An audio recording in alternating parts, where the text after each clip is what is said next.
Hi, this is Tarek. I'm 18 years old and I live in Eastbourne.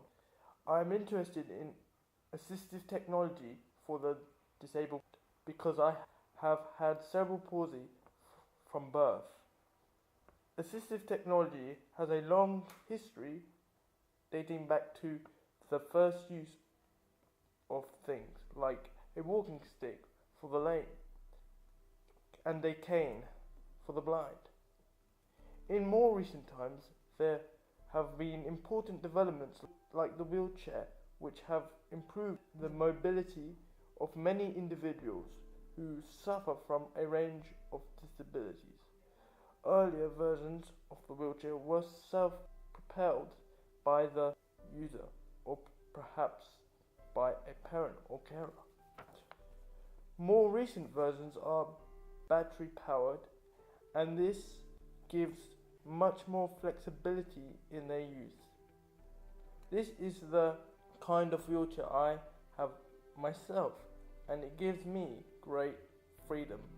I have, for instance, been in NTS holidays where I have been enabled through the use of my wheelchair to take part in a variety of sports. I have researched a number of new assistive or adaptive technologies that help the disabled in various ways. I spoke to Ben, who's a teacher who works with technology. What part do you play in helping learners use assistive technology? Well, I think being in the music department, we try to find, looking specifically at kind of what the disability might be or what could help people, but one main one is kind of video tutorials or recording of formative or summative feedback. So we might use video camera for people that they find it more difficult to write or formulate ideas in writing.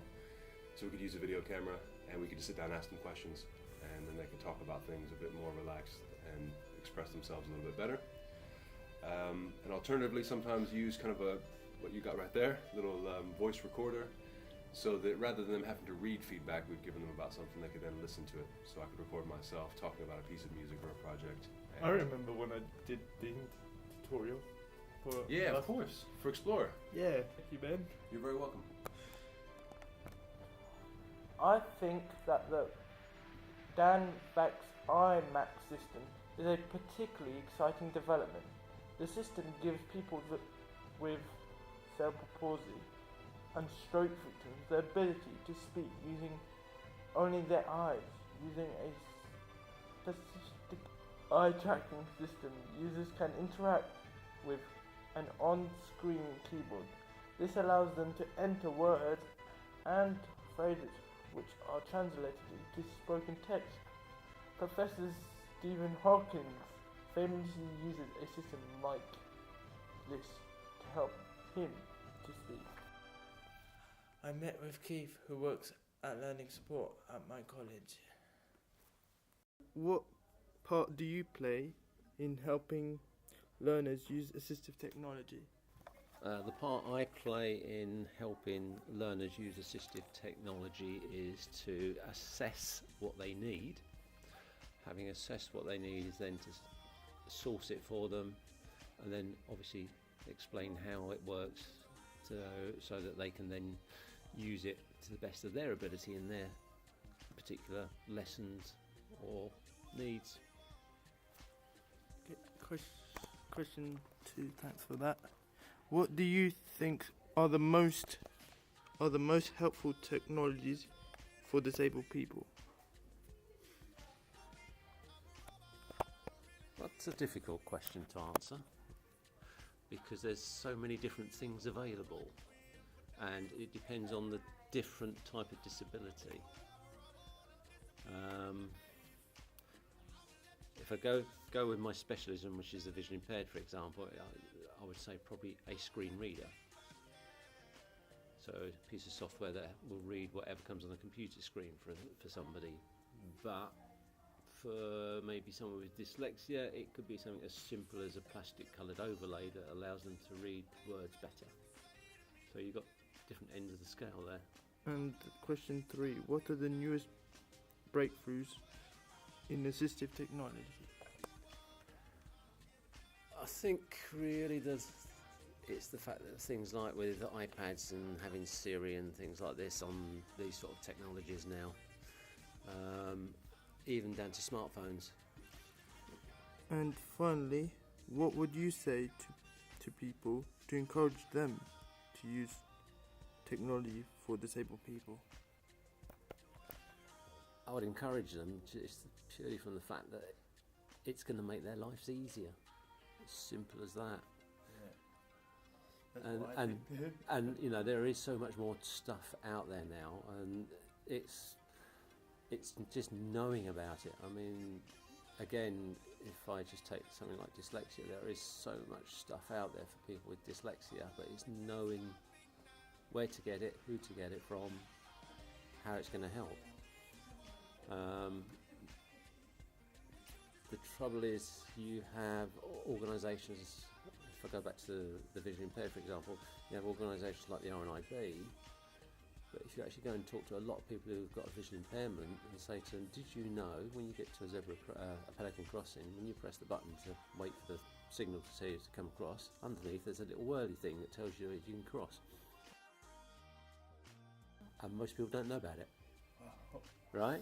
Yeah. So next time you go and press that button, if you put your hand underneath it, under that control box, there's a little thing that spins round when it's safe to cross. And nobody knows it. Okay, thank you, Keith, for helping me with this interview. That's all right. Oak House is an education centre with students with multiple and profound needs. I spoke to Ellie, who works there.